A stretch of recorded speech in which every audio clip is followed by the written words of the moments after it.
Bonjour à tous, je suis très heureux de vous accueillir dans ce lieu prestigieux et d'avoir donc un lieu supplémentaire qui va voir la naissance d'une nouvelle promotion, qui va voir la remise des diplômes de ceux qui ont bien travaillé cette année. Un lieu qui nous accueille et des gens qui ont mis ce lieu à notre disposition avec une très très grande gentillesse. Je vous demande de faire une ovation à deux personnes qui ont été très importantes pour nous à la Fédération Française de Foot.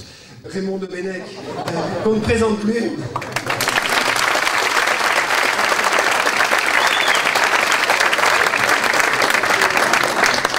Et Mathieu Raby, sans qui rien de ce qui se passe aujourd'hui n'aurait pu arriver. Merci beaucoup. Bonjour à tous et à toutes. J'étais de passage, je me suis arrêté pour vous saluer. J'ai déjà appris quelque chose aujourd'hui, c'est bien. C'est que pour rentrer dans le sport business, il faut être bien habillé. J'ai eu aucune chance dans ce métier-là, jamais de cravate. Je suis content d'être pour une fois sur cette estrade, avec en face de moi des gens qui ont le sourire, qui ne vont pas me poser des questions un peu cons, et qui ne vont pas me gonfler pendant 3 quarts d'heure. C'est un bonheur, vous ne pouvez pas savoir à quel point de s'installer comme ça et de respirer autre chose. Vous félicitez ceux qui ont réussi, et ceux qui n'ont pas réussi sont là. Non, tout le monde est là pour la prochaine fois, et à ceux qui s'engagent dans cette voie.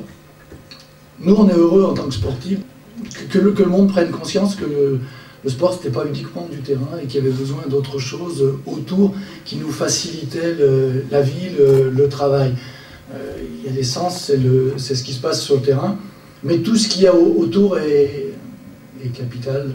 Je l'ai vécu d'assez près pour vous dire que quand on est déchargé avec des gens compétents qui savent s'occuper de tout ce qu'il y a autour, c'est un bonheur. C'est un bonheur de pouvoir bien fonctionner, de se reposer sur des compétences. On en a tous, chacun dans son domaine. Le truc, c'est de ne pas mélanger. Et c'est souvent un petit peu le problème. Non, les entraîneurs ne se mélangent pas, ne font pas le reste. Mais souvent, les gens de l'extérieur veulent faire le métier d'entraîneur ou de sélectionneur. Donc, je vous le dis à l'avance, hein, quand vous serez dans des structures et que vous occuperez de ça, c'est l'organisation. C'est ce que vous allez faire, je crois. C'est pas le terrain.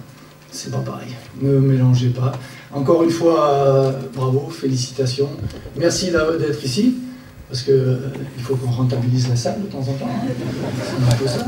C'est du business. Et puis, bonne continuation.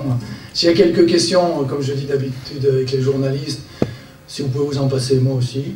Donc, merci encore à vous et bon courage, à bientôt.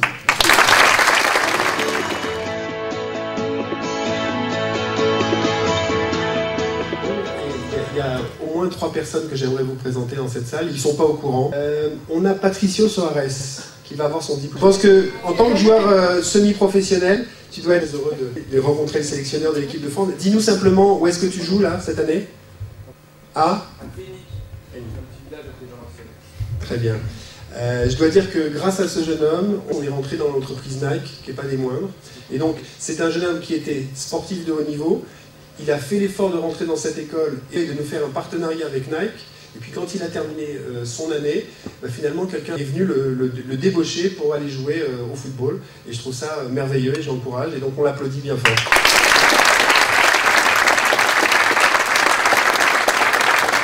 C'est pas le cas dans l'équipe de France, mais c'est le cas dans beaucoup d'équipes en France. On a aussi notre Brésilien. On a un Brésilien, et il s'est inscrit cette année. C'est, je pense, le doyen de la promo.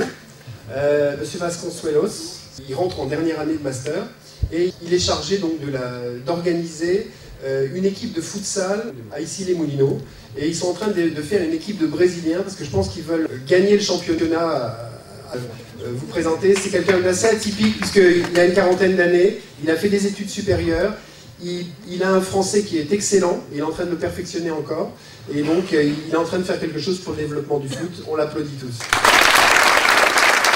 Et le troisième, et vous m'excuserez pour les autres auxquels je n'ai pas pensé, c'est un arbitre. Voilà, lui, il œuvre dans son département pour le développement de l'arbitrage, il recrute des arbitres, il a des idées extrêmement précises sur comment faire en sorte qu'il y ait de plus en plus de jeunes qui aillent vers l'arbitrage, parce que l'arbitrage c'est un peu le parent pauvre du sport en général. Les gens veulent devenir des vedettes du ballon rond, mais ils n'aiment pas trop. Vous connaissez, non? Non, c'est jamais pas. Voilà, donc c'est Daniel Coppens. Voilà, 3 de nos élèves qui font partie du monde du football. On en a d'autres qui en font partie aussi, mais et de tous les sports, puisque tous les sports sont représentés. Voilà. Je voudrais qu'on fasse une ovation, mais vraiment très fort, à celui qui représente la France au niveau international. On a une très grande fierté d'avoir une équipe de France, Monsieur Domenech.